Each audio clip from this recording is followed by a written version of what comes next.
ማለቴ ግር ስላለኝ ነው። አረ ግሪሳይ ብላ አቅፋት መተኛት ነው የፈለከው? እንኳን እሷ እኔ ሰው አላረግህም ጓደኛዬ ብለህ ራሱ እኔ ጋር እንዳትመጣ። ምን ይላል? አልጋ ውስጥ ከገባ በኋላ ምንድነው የምንደረገው ምናምን ብሎ ይጠይቃል እንዴ? ደሞ እንደባለፈው ሳሚኝ እንዳልካት ስጭኝ እንዳትልሽ ነግሬያለሁ። አረ መነኝ እንዴ! እንዴት አልጋ ቤት ድረስ ገብተን በቀላሉ ፈታታለሁ? የምችለውን አደርጋለሁ። እንመካከር ብዬ ነው እንጂ። መመካከሩ ጥሩ ነው። ከዛ በፊት ግን የምመክር ነገር ቢኖር ሩም ውስጥ ገባችሁ አይደለ?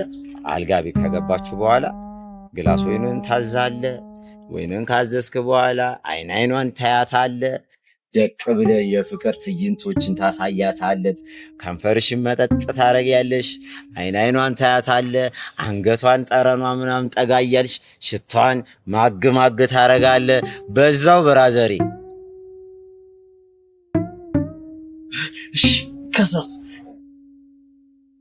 ከዛ በኋላስ? ገባኝ።